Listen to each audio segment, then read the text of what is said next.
Welcome to the Pupcast. I'm Mel Sainsbury, resident vet nurse here at Nature's Menu, the UK and Europe's leading expert in raw and natural pet food.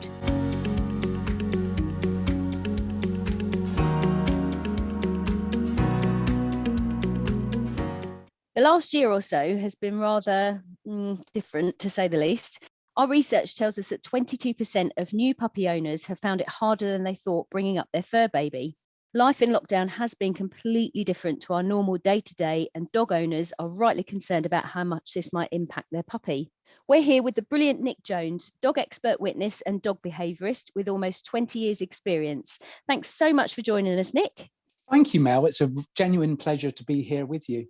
Lovely. Could you start by telling us a little bit about your career and what a dog expert witness actually is? Yeah, it sounds highfalutin, doesn't it? Normally, I would sort of introduce myself as primarily a dog behaviourist, because out of all the work I do, probably 70-80% of it is looking at cases that one would expect to encounter under that title as a dog behaviourist. And broadly speaking, they could be things ranging from, say, separation anxiety, aggression to dogs, aggression to people, general fears and phobias, or puppy visits, toilet training, lack of recall, although we're getting into a bit more sort of general training. So it tends to, the bulk of my work is very broad, but focuses particularly on dog behaviour problems. And then the dog expert witness is something that sort of came about over time, really. This, in essence, means that I'm assessing dogs that have either bitten or alleged to have bitten a person, and this is invoking the Dangerous Dogs Act.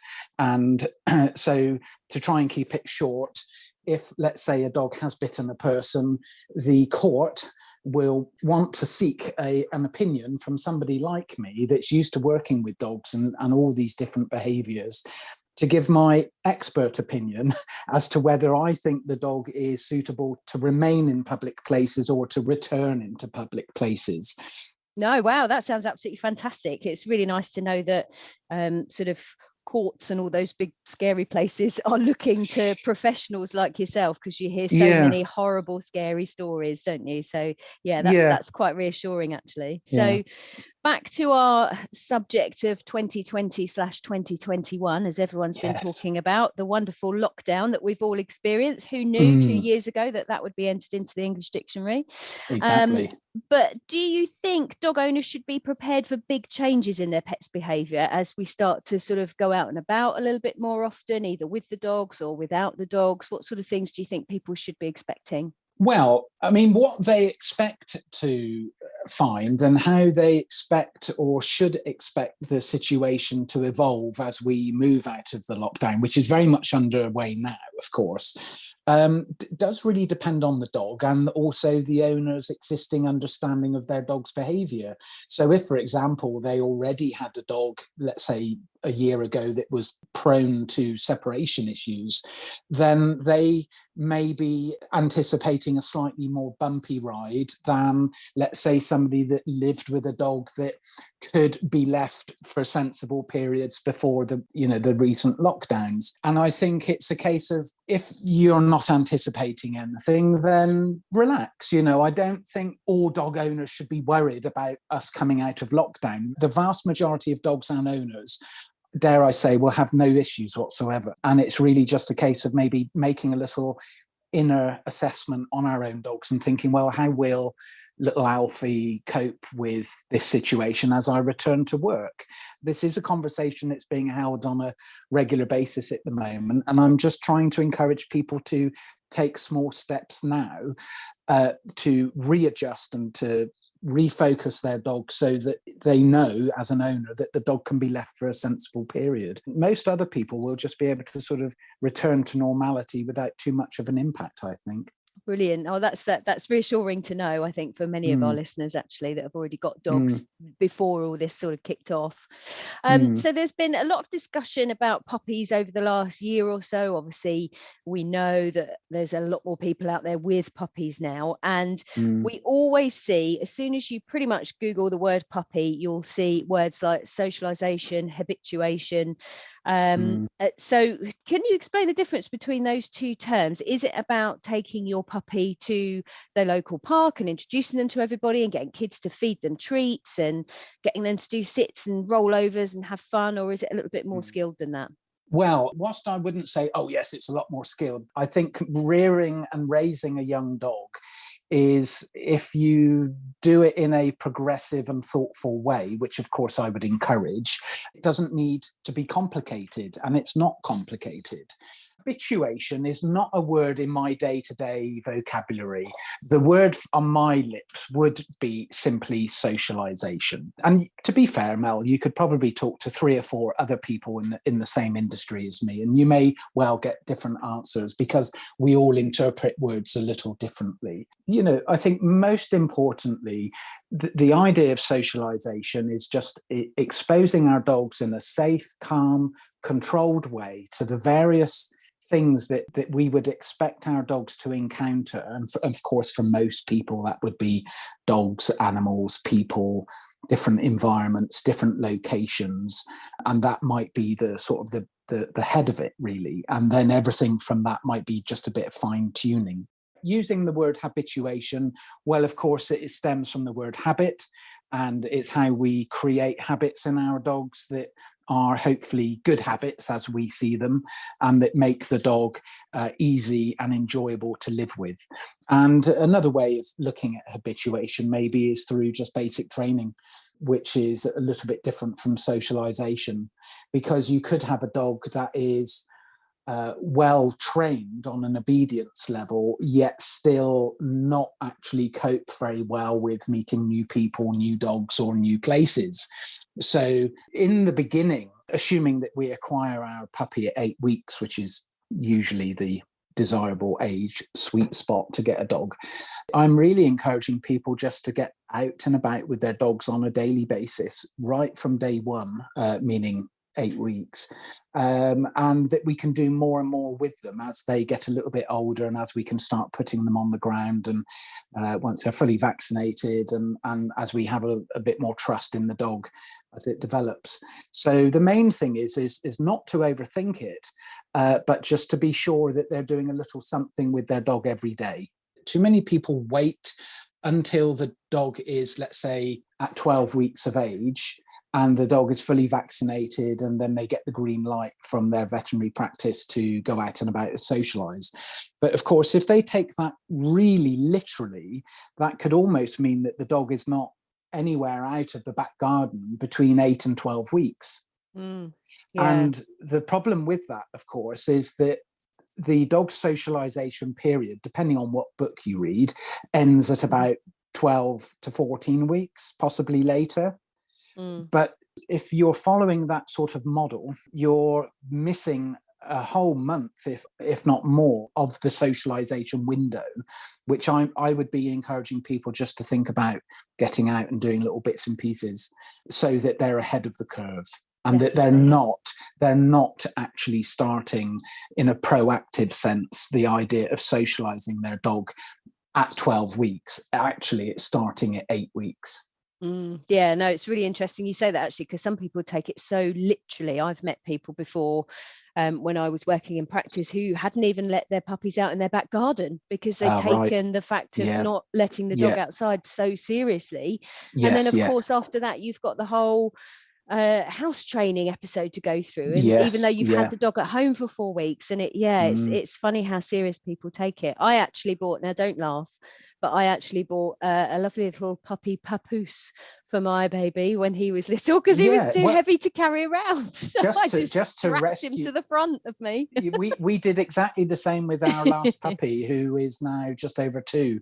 So there is a photo of me somewhere looking a little bit bashful of a sling across my front, with little Ruby's orange nose sticking out the end. So, but I actually highly recommend them. Obviously, if you own a Bernese or something, it's not going to be an easy choice, but we can take the essence of the idea and apply it to different breeds. Definitely. I would certainly say, if there was one key element I'm always coming back to, it's start socialization immediately.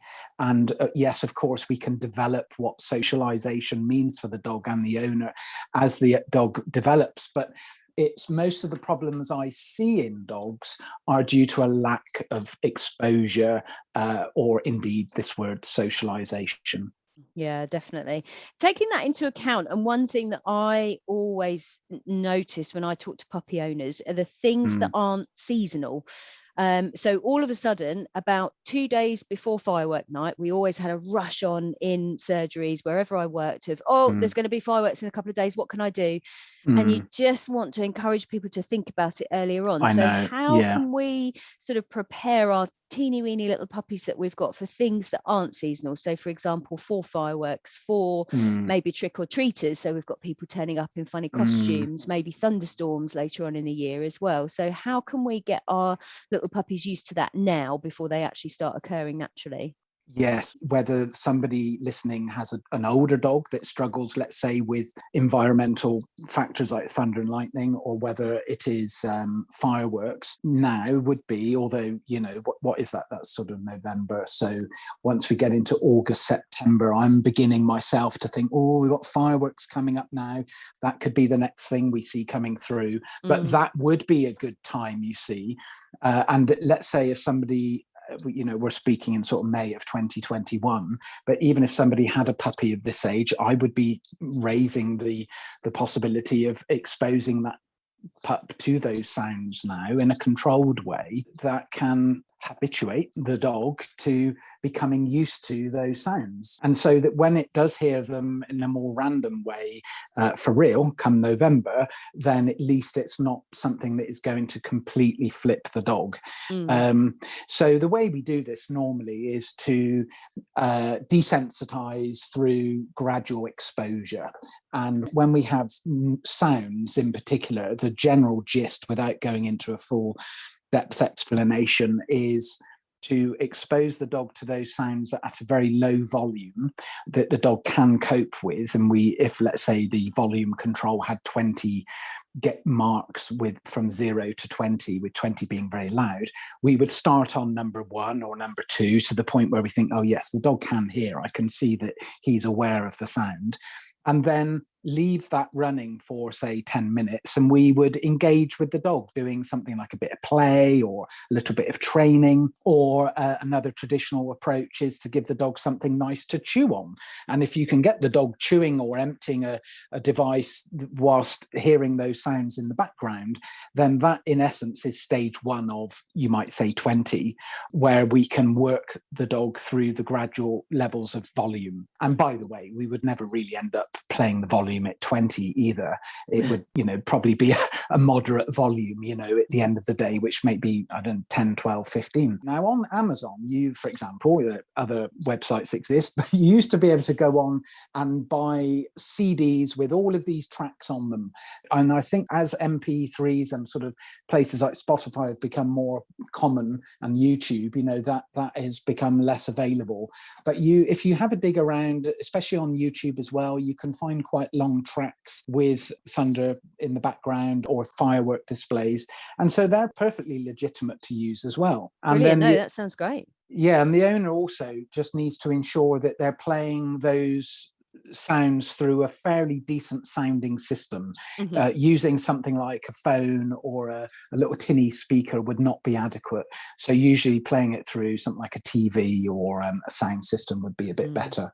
Yeah, definitely. And I know there's a lot of training facilities out there now that actually provide you with a little tick list, don't they, of things that you should be exposing your dog to and how often, etc. So I know I found those really helpful in the past. I think it's about considering what you're going to want to do with your dog as well, isn't it? Because I don't know what sort of light this paints me in, but I've always wanted my dogs to be able to come to the pub with me. So so I've always made sure from a very young age that they have got used to sort of settling when we're eating. It doesn't matter whether we're eating at a table or from our laps or sat on the floor with them. They know to settle down and not sort of pester us, etc. So, and it's because I have that expectation of them that I will want to take, when things open up again, obviously, I will like to take them with me to pubs, restaurants, etc., that allow them. So I think it's about sort of judging what you would like your dog to join with you, wouldn't it, really? Nature's Menu is dedicated to the health and well-being of its pets and yours. Discover the world of raw and more by visiting naturesmenu.co.uk. The Pupcast podcast is offering an exclusive 20% discount to its listeners. Simply enter Pupcast20 at thenaturesmenu.co.uk checkout.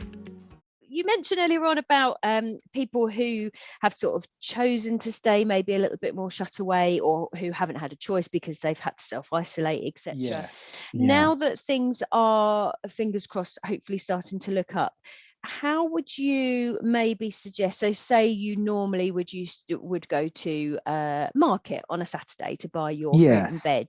So if you decided you wanted to take your dog along, but your dog's never been before, and maybe they're sort of 6, 8, 12 months old now, how do you think the best way to tackle that is? Is it just a case of driving them there, get out the car and see what they do, or take it in step by step? How do you think people should sort of play that? It's a lovely question, actually. Most people, I would suggest, will have a rough handle on what their dog can and cannot cope with. And so I'm going to make that as a broad assumption in the beginning.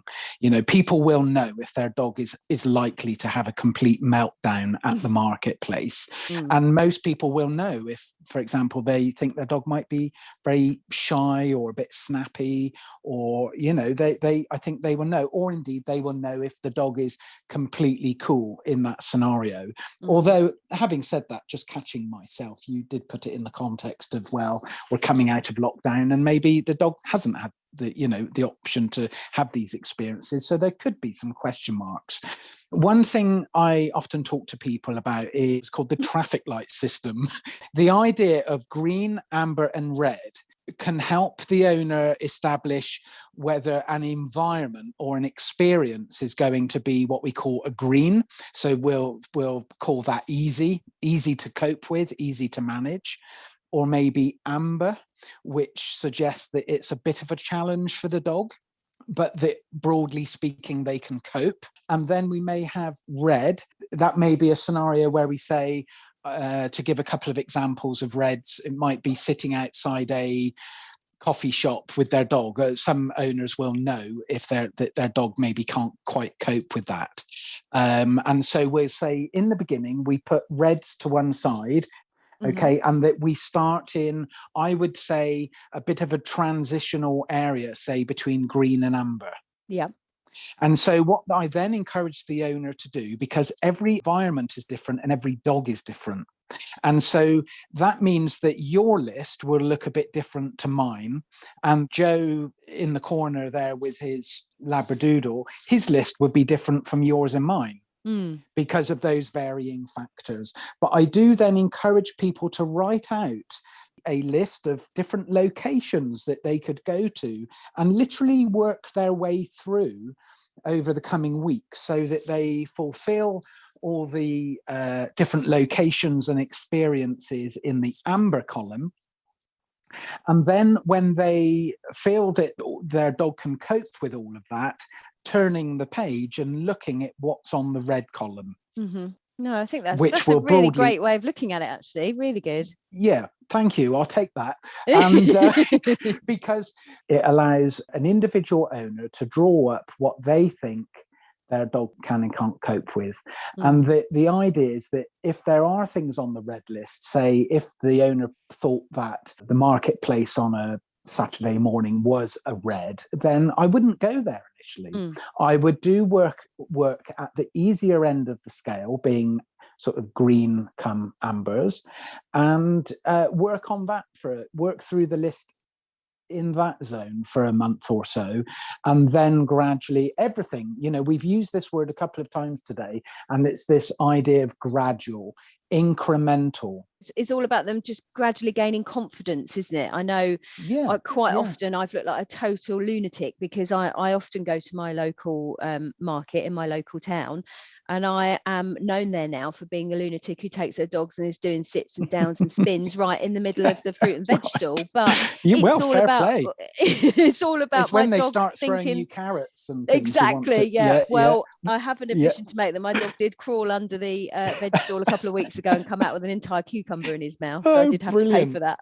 Brilliant. But it's all about them getting confident, isn't it? And I feel as though if I can do Yes. that with them, he's doing something that he knows and he quite happily does anyway. And if he says, not quite confident enough to do a spin because that means I have to sort of turn away from you and that makes me a bit nervous. Well, fine then, we'll do a little paw and then you can keep your eyes on me and you know I haven't gone away from you. You know I'm still here. So it's just building that confidence level, isn't it? It really is, Mel. And, you know, I don't particularly go around, you know, chanting or evangelizing about demystifying this, but on this particular conversation, that's become really clear. You know, I feel quite passionate about that today, about demystifying the idea of looking at behavior problems or training dogs or socializing dogs. It can, you know, we may, as an owner in the last year, be acquiring our first dog because naturally we think, well, we have time. I've got the ability to go out, have access is the word I was looking for, to nice open spaces wherever they, you know, may live. And you know, I completely understand why people would want to get a dog in the last year. But of course, I guess there is this slight element in this conversation where we're looking at, well, you've had an unusual kind of year, as you said in the introduction. This is not typical, and of course our dogs don't necessarily know it, and we're always trying to prepare them the best we can for perceived changes. And it's our responsibility as the dog's owner to look ahead, because they can't, of course, they cannot look ahead and they cannot perceive the changes that we might be asking them to deal with later on. So yes, it's about back again to this idea of little gradual changes now that work incrementally towards what we want to do later on. And it's as, dare I say it, it's as simple as that. Perfect. Talking about a little bit later on, as you mentioned. So I have a good friend who's just opened a positive grooming salon, and it amazes me how many people she's already seen, only been open the last 2 weeks, and it amazes me how many people she's already met who have said, I've taken my dog to the groomers in the past and he was traumatized when he came home, or now he won't walk through the door, or he wouldn't eat for 3 days afterwards. How do you think people should go about A, getting their dog used to being handled and groomed, and B, taking them somewhere that they know they can happily leave their dog? I mean, we put a lot of trust in groomers, and we drop our dogs off and we walk away for 2 hours and we come back and they look wonderful. But how do we know how that's been done? So how do you think people could go about that? Such a good question. And in fact, all the more relevant at the moment with the somewhat explosion of the poodle crosses. Oh, yes, their perms are very needy. And so, you know, we have, I'd be interested, I don't have such statistics to hand, but it would be very interesting to see some sort of growth curve rate of the cockapoo, for example. You know, and I get it. I think cockapoos can make brilliant pets, but and I'll, just for the sake of convenience, probably come back to that breed throughout this grooming discussion. But, you know, these are dogs that do need to be groomed, and if their coat isn't taken care of correctly, then the dog can really get into quite a lot of knotting, and then we have to sort of do effectively like a first aid shaving of the dog just to get back to square one. But to answer your question, what we want to do is to avoid that stress for the dog, either to have become knotted or to find that when it goes to the groomers, it is a traumatizing experience. They're probably, just so I get it out, you know, the best thing that people can do is to start grooming their own dogs from day one effectively at home, and that they are prepared to do it. And if they take on any poodle mix, then they need to understand that the coat will need a lot of care and attention. Again, to save, I won't go down the road of how to groom your dog, because that's a big further subject, but suffice to say, well, it's not a big subject really. You just pick up a comb and brush your dog. You know, I mean, you could say that, because I'm not suggesting that people start clipping their dogs. Although indeed they could at least introduce the dog to the sound of clippers. You know, it's not impossible. We had some dog clippers here, and we've never clipped.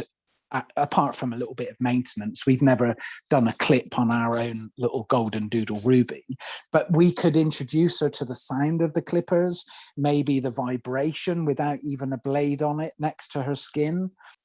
So it's really about starting early, doing what you can at home to ensure that the dog doesn't develop any physical aversions to being groomed. The dog will allow you to handle its feet and will allow you to comb its moustache and what have you, and to groom around more sensitive areas around the back end.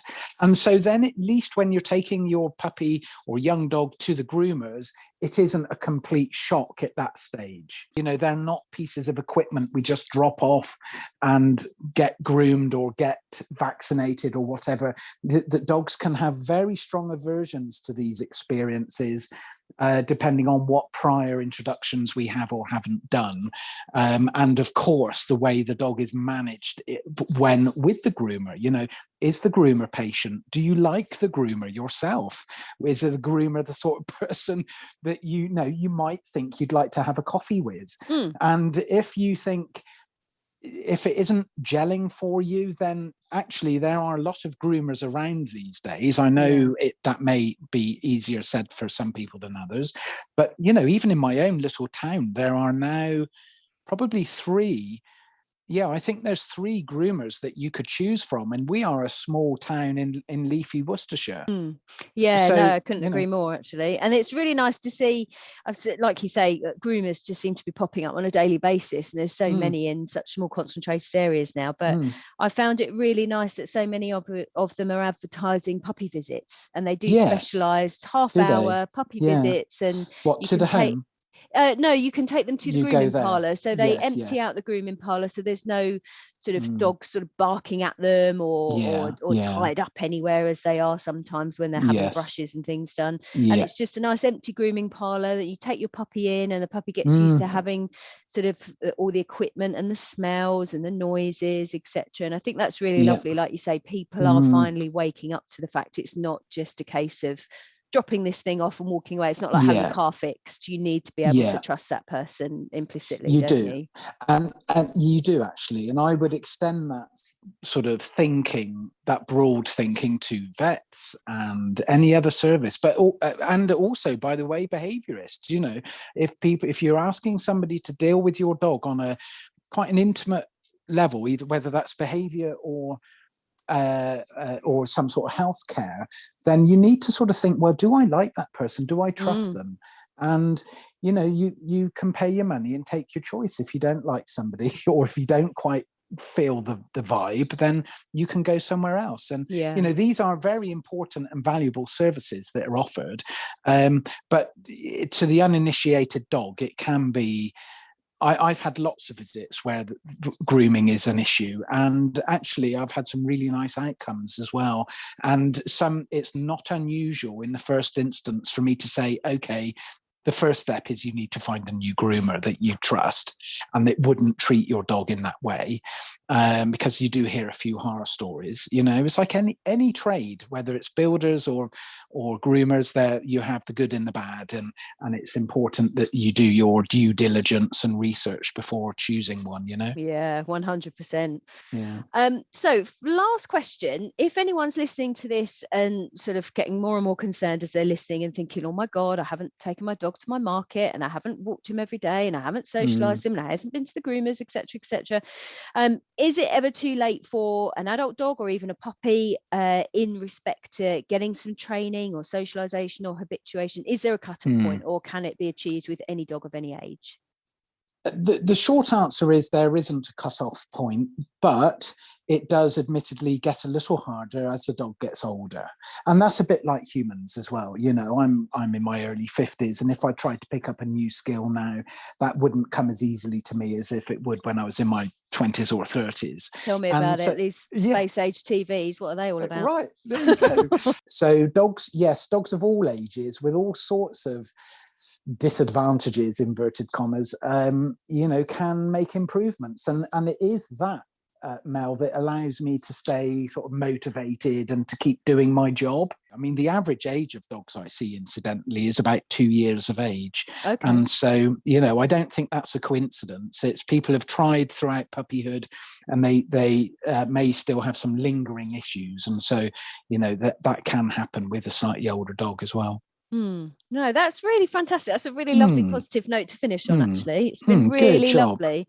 Lovely. Thank you. Great to have a chat with you. It's been fascinating, absolutely fascinating. And I'm pretty sure our listeners won't be able to wait to start exploring and adventuring the wilder world with their puppies. Yes, well, good luck to them all. Exactly, yes. Yeah, could you tell them where they could find out more about you and maybe receive further advice on socialising their dog? Yeah, sure. I enjoy social media, so I tend to be a little bit everywhere. But the main places I use now for telling people what I'm doing is Facebook, because everybody has it and that's still pretty useful. So if you just go on to facebook.com, if you even put in the search bar at the top, my company name is Alpha Dog Behaviour. But if they just put in, say, Dog Behaviourist Nick Jones, I will come up within the top one or two, and they can just click through. And my website is alphadogbehaviour.co.uk, and they'll find plenty of blog posts and videos. If anybody has any questions as a result of things that we've talked about today, if incidentally people would like a little handout describing in a bit more detail that traffic light method I was talking about, because that's a key part of what we've been talking about, how to sort of expose our dogs there, I will happily send them a free copy if they contact me through one of those social sites. Oh, brilliant. That's lovely. Okay. Thank you so much. That's excellent. That's lovely. Thanks to you, our listener, for joining us, and make sure you leave a rating and review and let us know if you have any questions for any of our experts. Nature's Menu is dedicated to the health and well-being of its pets and yours. Discover the world of raw and more by visiting naturesmenu.co.uk. The Pupcast podcast is offering an exclusive 20% discount to its listeners. Simply enter Pupcast 20 at the naturesmenu.co.uk checkout.